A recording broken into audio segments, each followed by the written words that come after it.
Boogedy! Boogedy! Okay, so you don't want to talk. Fine. The 1980s were the golden age of spooky but not too scary movies. Ghostbusters, Gremlins, Monster Squad, and even Beetlejuice all proved that kids could handle a little fright as long as you added comedy or camp to balance it out. These weren't hardcore horror films, they were popcorn spectacles that invited kids to laugh one moment and gasp the next. Parents didn't feel guilty letting their parents watch them, and kids felt like they were sneaking into something just a little edgy. Studios realized there was a sweet spot between Sesame Street and Stephen King, and they were more than happy to cash in on it, cranking out a wave of family-friendly frights that defined the decade. Disney wasn't going to be left out of the trend. They wanted their own slice of the kid-friendly horror pie, but in a very Disney way. While other studios were rolling the dice at the box office with PG-rated scares, Disney decided to keep things closer to home. Instead of heading to theaters, they staged their experiment on television, using the Disney Sunday Movie as a testing ground. Every week, families were already gathered around the TV, waiting for Michael Eisner's awkwardly charmed introductions and whatever strange adventures Disney had cooked up. It was the perfect laboratory for something as risky and unusual as a family-friendly horror comedy. That experiment was Mr. Boogedy, part comedy, part ghost story, and entirely weird. It dropped a haunted colonial backstory into the lap of a modern sitcom family and let the chaos unfold. You had bargain bin special effects, jump scares that landed somewhere between silly and spooky, and a ghost whose name alone probably got a few giggles from kids before scaring them away. For children in 1986, it was a perfect gateway into horror. The scares weren't too intense, the laughs were plenty, and the runtime was short enough that you could watch it before bed and still probably sleep through the night. It was designed to be just scary enough, like horror training wheels, for a whole generation. For many kids, this might have been their very first brush with ghosts, curses, and jump scares in a setting their parents actually approved of. It bridged the gap between cartoons and full blown horror films, giving young audiences the confidence to dip their toes into scarier waters while still knowing Disney had their back with a wink and a punchline. Seen today, it's less frightening and more camp, but that's part of its enduring charm. Mr. Boogedy is a time capsule of when horror didn't have to be gory or disturbing. It just had to be fun, and fun is exactly what it delivered. So, before we open the door to the bargain basement haunted house and meet the cape wearing ghost himself, let's take a moment to remember the era that made it possible, the 1980s family horror boom. And with that context set, let's step into the story of Mr. Boogedy itself, a quirky, spooky, and delightfully offbeat TV special that turns a simple family movie into a supernatural comedy of errors.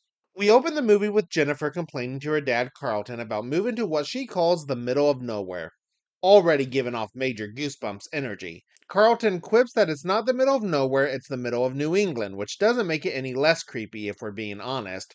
So right from the jump, this feels like Goosebumps with a dash of Stephen King. We quickly learn that Carlton owns a joke shop and plans to open a new store in town. Jennifer is absolutely thrilled about this. If by thrilled you mean visibly mortified. Her brothers, R.E. and Corwin, drive the point home by running up and tossing fake vomit in her lap because nothing says welcome to your new home like a pile of rubber puke. They arrive at the house, and of course, because it's a spooky Disney special, there is a lightning storm overhead. The house itself is being sold by a company called Devil May Care Realty, and the sign optimistically promises it's not really haunted. Sure, that's comforting. Carlton is thrilled by the idea of fixing the place up, already seeing dollar signs and dad jokes in every creaky floorboard. Jennifer, on the other hand, remains thoroughly unimpressed, giving off the kind of teenage disdain that could power the whole house if it were renewable energy. One of her younger brothers nervously asks if the place is haunted, and Carlton cheerfully assures them there's no such thing as ghosts. Words that, as horror tradition demands, are guaranteed to age poorly. They step inside the house, and it's exactly what you'd expect from a Disney haunted home. Dusty, dark, and covered in enough cobwebs to make even a Halloween store jealous. Jennifer's mom, Eloise, immediately finds a skull next to a lamp and lets out a textbook horror movie scream, which honestly feels like the only reasonable reaction here. Jennifer then notices a shadowy figure lurking in the dark, which turns out to be Neil Witherspoon, played by none other than John Astin. Yes, the original Gomez Adams himself. His appearance is a nice little nod to TV's most charming spooky patriarch, instantly giving the scene a touch of campy credibility. Neil introduces himself telling Jennifer he had a son about her age who's a bit unusual. He welcomes the family to town but quickly shifts tone, warning them to leave before it's too late. He claims the house has a dark, tragic history and insists he doesn't want anything evil happening to them. Carlton, ever the skeptic, laughs it off, insisting Neil's just joking around. Because, of course, the guy who runs a joke shop thinks the local historian is pranking him. Neil gives one last serious warning: keep an eye out for the Boogedy man. It's a kind of ominous small town advice you should probably take seriously, but this family clearly didn't get the memo. Corwin and Ari hear a noise coming from the basement and, in classic movie horror logic, decide the best thing to do is investigate, because when you're scared, obviously the next step is to head straight towards the spooky sound. Meanwhile, Jennifer is upstairs lamenting just how creepy this place is and joking that no one in town has probably even heard of Bruce Springsteen, the ultimate small town burn. Suddenly, she hears someone sneeze and assumes it's Corwin. She cautiously opens a nearby door, only to find absolutely nothing. Just an empty room and a whole lot of unsettling silence. Classic haunted house move. Back in the basement, Corwin and Ari continue their little ghost hunting adventure. Ari is thrilled to discover a small rocking chair that is perfect size for his teddy bear, because when you're a kid in a haunted house, that seems like the logical thing to do. Corwin starts to hear a low growl echo through the basement, and just as things start to get genuinely creepy, Carlton shows up and ends their investigation before it gets interesting. As they're about to leave, Ari realizes his teddy bear is missing.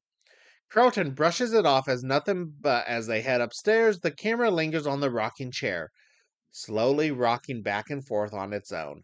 It's a simple moment, but it's exactly the kind of eerie touch that makes Mr. Boogedy's scares work. Goofy, yes, but effectively unsettling for a Sunday night Disney crowd. The next morning, the family sits down for breakfast, and naturally, Carlton can't resist starting the day with a prank. They swap Jennifer's eggs for rubber ones, and while the kids find it hilarious, Eloise's face says it all. She's absolutely over her husband's endless antic. She tells Jennifer she warned Carlton she'd figure it out eventually. The tone of a woman who's lived through far too many novelty gags. Honestly, what is it about movie characters who run joke shops that makes them this unsufferably committed to the bit?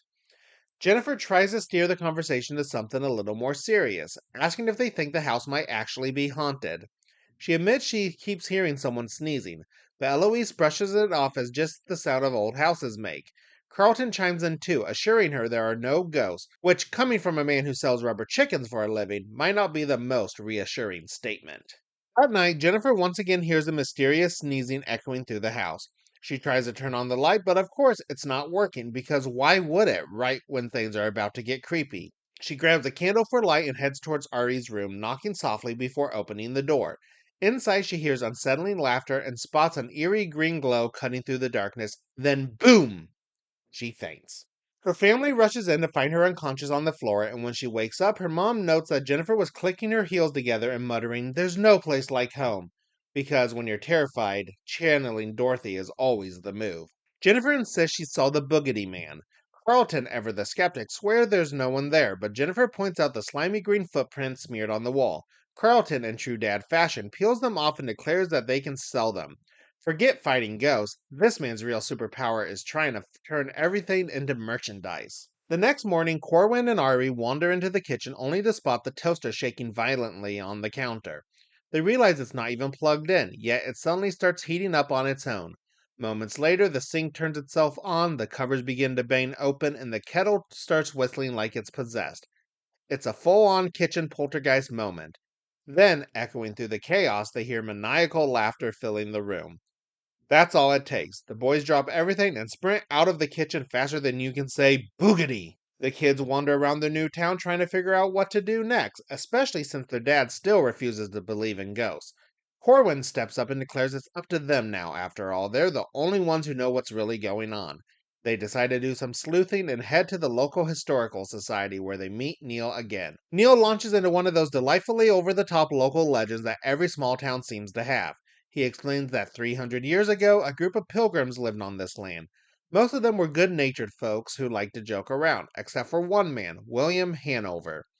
The children used to call him Mr. Boogedy because he loved to scare them, and honestly, that nickname alone probably doomed him to villainy. The flashback that follows is played completely straight, but filled with wonderful camp. The pilgrims speak in exaggerated Old English, adding random eth endings to everything like thinketh and trieth. It's delightfully goofy and somehow makes the story both funnier and creepier. Marion, one of the women in the settlement, insists that maybe William isn't all that bad, but William soon falls in love with her, and when she rejects him, he goes full melodrama. Desperate to win her hand, he sells his soul to the devil in exchange for a magic cloak that grants him great power. Unfortunately, Marion's son Jonathan has come down with a cold, and when she takes him to the doctor, William jumps out and kidnaps him, declaring that if she doesn't marry him that night, she'll never see Jonathan again. Things, as you can imagine, do not go well. William tries to cast a spell, but instead blows up his house, killing himself and cursing the land. Every house built there since has been haunted, and Marion and Jonathan's ghosts remain trapped. Marion still searching for her son, and Jonathan, in a darkly funny touch, still sneezing after 3 centuries. Jennifer quickly connects the dots and realizes that the sneezing she's been hearing must be Jonathan's ghost. Neil finishes his grim tale by warning the kids that if they know what's good for them, they should convince their parents to move immediately. That night, the kids get home only for Carlton to jump out wearing a ridiculous costume, hoping to scare them. They don't even flinch. Instead, they're too busy trying to tell them that something is seriously wrong with the house. But of course, Dad would rather crack jokes. The more he hams it up, the more visibly annoyed everyone gets. To make matters worse, Eloise joins in laughing so hard at his awful jokes that she starts wheezing. It's the kind of laugh that makes you wonder if she's possessed too. Just as the eye rolling reaches its peak, the family hears a maniacal laugh echo through the house. Carlton assumes it's one of the kids pranking him, but they swear it's the ghost. He demands to know how they pulled it off the sound effect. The piano starts playing by itself, the lights flicker, and one of Carlton's fake mummies from the joke shop comes to life and starts dancing like it's auditioning for a Halloween commercial. Eloise's patience finally snaps. She declares it's time to call a realtor and move out immediately. Jennifer agrees, insisting she's not spending another night in the house. Carlton, still clinging to optimism, or denial, suggests they all camp out in the living room instead, because clearly that's safer than leaving. While camping out, Ari asks Carlton to tell a story, and in classic oblivious dad fashion, he decides a ghost story is the perfect choice. He launches into it with way too much enthusiasm, completely ignoring the fact that everyone is already terrified. The family sits there wide-eyed as the shadows flicker across the walls, and Carlton just keeps going, delighted with himself. Eventually, everyone settles down, the fire burns to embers, and the house goes quiet. The calm before things get truly spooky. Eloise wakes up in the middle of the night and wanders to the refrigerator for a midnight snack. She hears a faint banging and calls out asking who's tapping at the window, because of course that's exactly what you do when you're in a haunted house. When she opens it, she's met with the glowing ghostly figure of a woman. Instead of screaming, Eloise somehow decides to invite the ghost inside. Bold move, Eloise. The spirit begins to cry, explaining that Mr. Boogedy won't allow her to enter the home and that he's kept her separated from her son for over 300 years. That's when it finally clicks for Eloise. This isn't just any ghost, this is Marion, the woman from the town's tragic legend. Eloise gathers the kids and explains everything she's just learned about the ghost. That Marion isn't malicious, just a heartbroken mother still searching for her son after centuries apart. Determined to help, Eloise insists they have to destroy Mr. Boogedy's cloak to end his hold on the house once and for all. The family arms themselves with courage, and not much else, and begins creeping through the dark halls, every creak and shadow amplifying their nerves. Eloise can't shake the fear that Boogedy might pull another explosive stunt, but they push forward anyway. They spot an eerie green glow spilling out from a nearby room and slowly approach. Meanwhile, Ari, ever the curious one, sneaks off towards the basement with Corwin right behind him.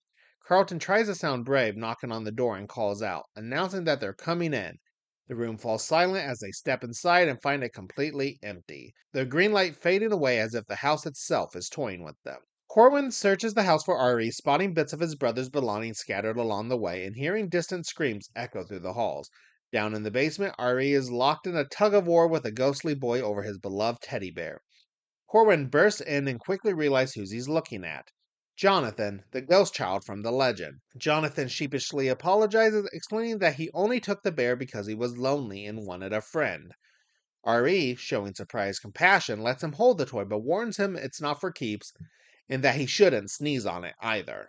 Just as the boys start to relax, a deep growl rumbles through the basement. Jonathan's face falls. It's Mr. Boogedy. The two brothers bolt upstairs and shout for their family, but before they can even form a plan, the infamous ghost himself materializes in a puff of green smoke, zapping them with lightning bolts and bellowing his name like it's its only line of dialogue.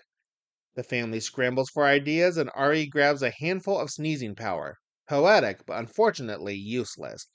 Mr. Boogedy just laughs and levitates Corwin for good measure. The whole showdown feels more goofy than menacing. Boogedy is less terrifying villain and more over-the-top birthday magician who overstayed his welcome.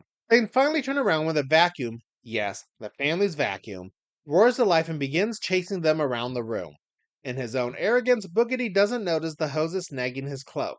The vacuum sucks the garment clean off him, breaking his power and banishing him in a whirl of smoke and sputters. With the curse lifted, Jonathan and Marion appear reunited at last. They thank the family for freeing them, and Marion sweetly tells Ari he was a very brave. The two spirits drift peacefully out the window into the night. Jennifer wonders aloud if they'll be all right, and Eloise assures her they will be.